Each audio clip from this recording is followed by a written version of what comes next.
they say they are beautiful, right? So you put it down honestly. Now hold on. Now you wear our clothes for then we go in and try to show you how the PUTU girls are. PUTU girls are what? PUTU girls are what?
Before the ambassador can speak, the word Nathaniel and Mr. Ambassador, we are not doing this because of your speech, because we have been listening to your activities.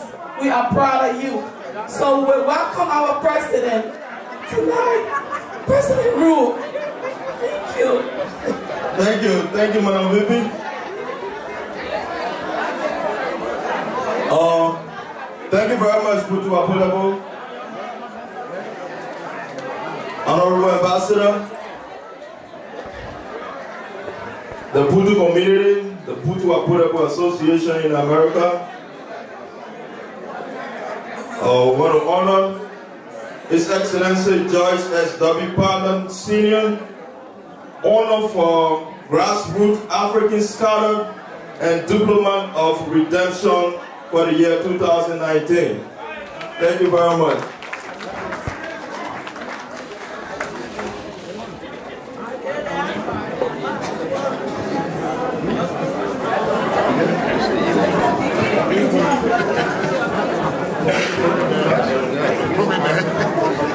Thank you.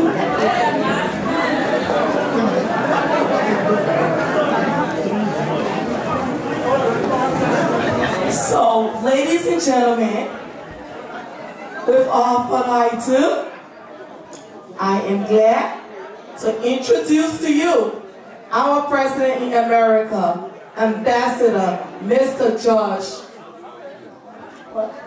Patten.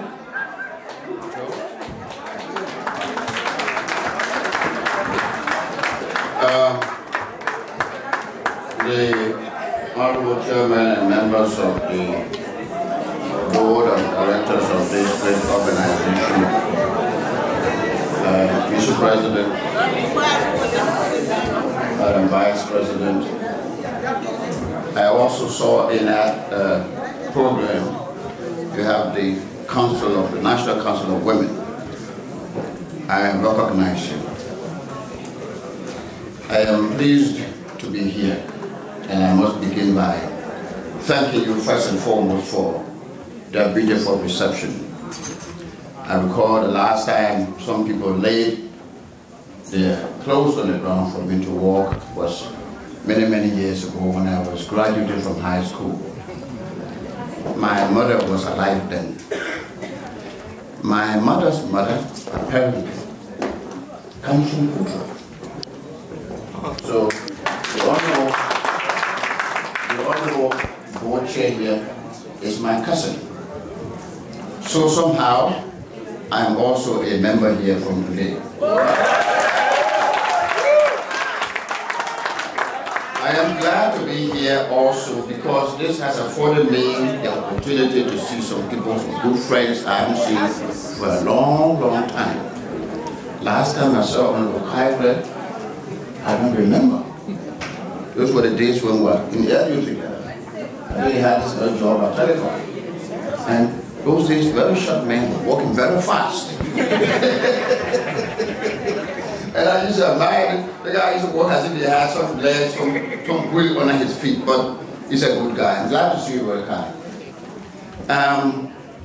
PUTU APOLEAGBO. I bring you greetings from your president, from our president, His Excellency George Manuel. You know, President Weah has been leading our country for almost 2 years. And we know all that he's done for this country. I'm not going to go there for now. But I'm happy that you've done me this honor by inviting me here. I bring you one message, and it is a message of peace and unity. When I talk about peace and unity, you are not strange to this. Because within the PUTU APOLEAGBO itself, you have had your own problems. The only way the PUTU APOLEAGBO, the people of PUTU APOLEAGBO, can make a difference in this country, in the Liberian community, is when you stand together as a people. So when you fall, I consider this event tonight as the beginning of a new journey for the people of PUTU APOLEAGBO. Because when you elect new officers and you induct new officers, you're setting a new page for you now to thrive and move on. So I want to tell you something. It is about leaving an impact, making an imprint on society. How do we make an imprint? How do we make a mark on society? Liberia has suffered for so many years. Many of you sitting here may have lost a child, may have lost a mother, may have lost a sister or a brother. What has that done to you? Many of you are sitting here tonight because at some point you thought it was necessary for you to leave Liberia and come here for safety, for security, for your well-being, for good health. And so as a people that you are here, the people you call yourselves, the people of PUTU, the people that we call ourselves the people of Liberia, what mark now are we leaving for generations to come, for people who follow us to emulate? Many of us can make an impact in many ways. Sometimes you make an impact by the way you speak, the flair you have, the style you have, the language you speak, how you communicate with people. Sometimes people make an impact by what they wear. Who knows, this might throw somebody after to like what you put on my head. But the impact I am talking about is the impact that brings us together as a people. Liberia is at a critical juncture where every day the only thing we hear on our social media It's about chaos. It's about people, somebody cussing somebody. It's about somebody going there trying to organize protests. It's about somebody going there trying to organize a demonstration. We have to be able to get away from this as a people. We cannot continue to be pariah in West Africa. Liberia cannot be the problem child in West Africa. We cannot afford to produce refugees again. We cannot afford to let our people run again. So we must stand together. As you've started here tonight, PUTU APOLEAGBO, I want you now to go beyond the PUTU APOLEAGBO, talking to each other, your folks back home, for us to continue to stand together as a people. Who says in a village people don't have issues, we don't have quarrels? Yes. But in our villages, when we have quarrels, when we have issues, we sit down. Honorable Waldo was just up here and narrating a story about the community forest and the efforts he made to speak to the elders. And then he has been able to quiet the situation. This is how, as a people, this is how we should live. This is how we are going to make progress. Now, if those people didn't listen to Honorable Waldo, and they had said, no, we don't want to listen to you, who are you? We want to do just what we want. Imagine what would have happened to your communities in PUTU. If in our forest, you wouldn't have anybody now permitting himself to spend $10,000 to educate your children. So the point I am making is, Liberia is what we have.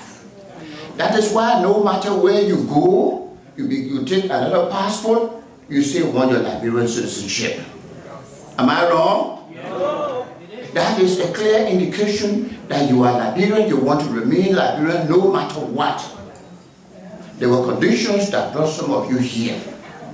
And that government back there, that has been pulled here and yonder, that has been devoured by people, is making effort to ensure that this citizenship you want, this dual citizenship you want, you have it. And now I hear some people are saying, Mr. President, don't sign this dual citizenship before when it gets to you. How can you say that? How can you say that? Who asked you a question the first day when you go to Liberia and say, I want to be a representative? Who's going to ask you whether you got paid or you got paid for? Who's asking you that? Nobody does that. That's your country. So we need to be ourselves. We need to continue to be united, not to be influenced by politics. Politics, of course, is what we do every day. It's what we wake up with every day. But how we do it matters. How we do it should concern all of us and what happens to that country. Last week, I had an investment forum. Not last week, sometime in September 19, 26, I had an investment forum. We had lots of people, Liberians and Americans at the Hotel Marquis in New York. We were trying to talk to them to invest in Nigeria. As soon as that conference was over, my office became inundated with telephone calls. People were coming to me. We want visas. We want to go to Liberia. We want to go and do mines. We want to go and do agriculture. We need these jobs for our children to have. We need these investments for our children to work. But I'll tell you what has happened.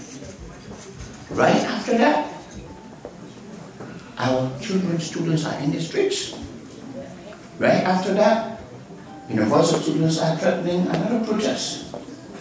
And by the time I woke up in the morning, my phone, the text messages in my phone. Oh, Mr. Ambassador, we hear they are rioting in Liberia and they're destroying businesses. We are not going. You can imagine how I felt. The whole idea is to get our people, is to get people to go into Liberia to invest. Because you see, sometimes when the government says it, you don't believe it. Government's budget to pay salary every year is about 63 to 65% of the national budget. So a government uses 65% of the national budget to just pay salaries. What is left for development? Nothing. And government does not have the means to employ everybody. It's not possible. Government employees now are numbering between 70 and 74,000 people. So we need to create that space, to open that public-private space for people to go in there to invest, to open our roads. Mr. Water was also saying he's not going to go to PUTU until the rain stops. And he's right. I am from Sino. You can, when it's raining, there's no way you go there. Last time I went through Grandy. I slept with Jedro. Because when we got into places where everything you had was mud, we couldn't move our cars. So we had to walk into Jedro and we slept there 2 nights before going to Sino. The point I'm making again is that we need this country to be stable so that we have money to do our roads. Everybody can make a mistake. We Liberian people, we can call it a mistake. We fought ourselves for no reason. We kill ourselves for no reason. But God has left some of us alive so that we start all again. We start all over. Are we starting all over with the same bacon, with the same division? PUTU APOLEAGBO. You cannot be divided. Your name alone suggests togetherness. It suggests unity.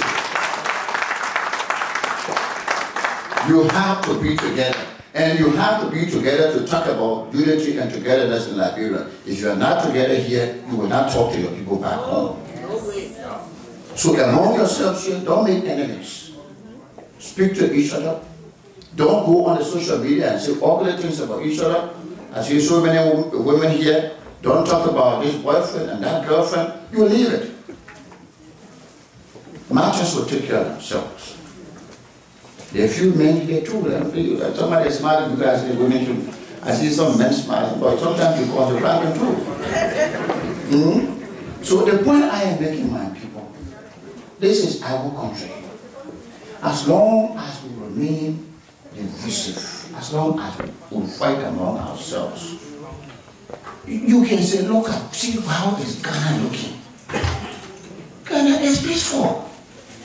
When people are living from here, black folks are living from here, congressmen and women are living from here, because it is peaceful. Nobody is causing confusion. But we are different.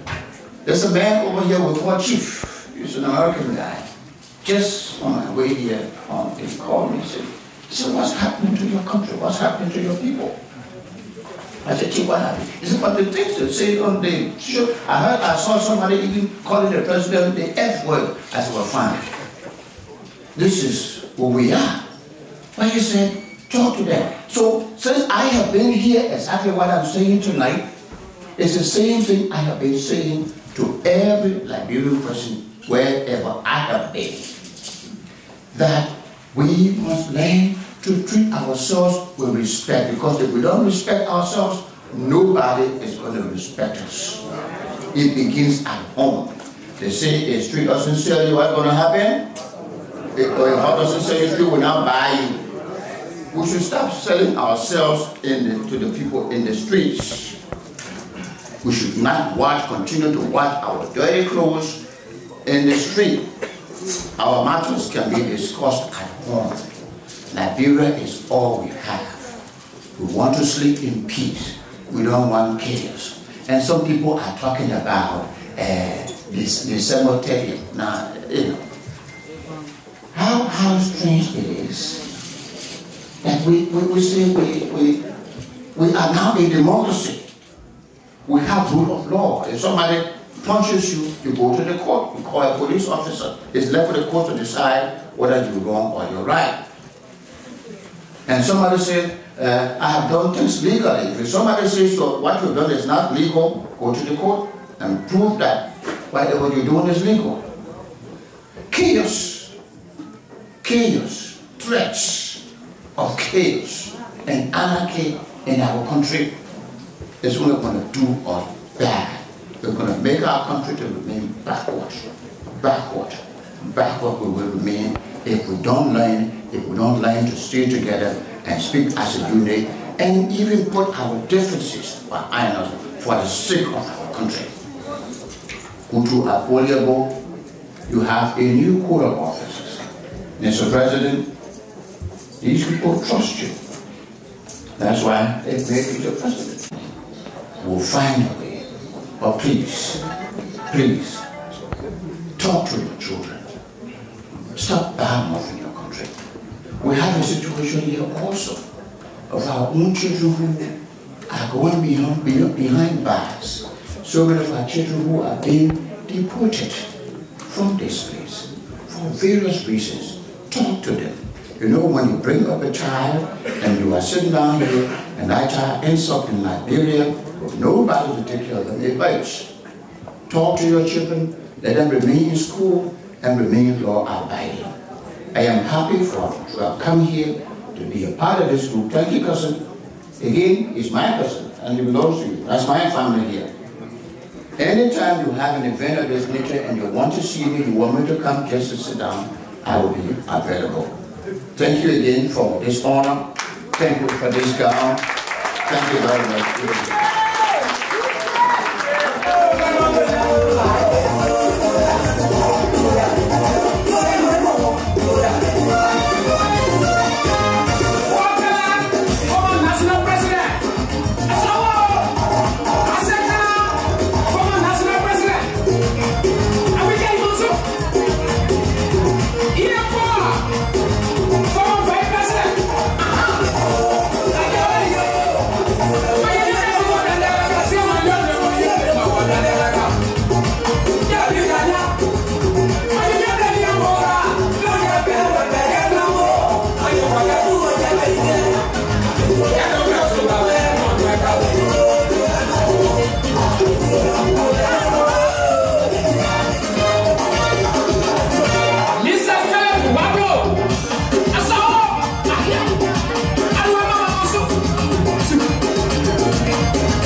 Okay, it's time for our dinner. For the next 20 minutes, we ask that you please, this is a buffet style, so please serve yourself. Okay, buffet style. Yeah. Buffet style, please.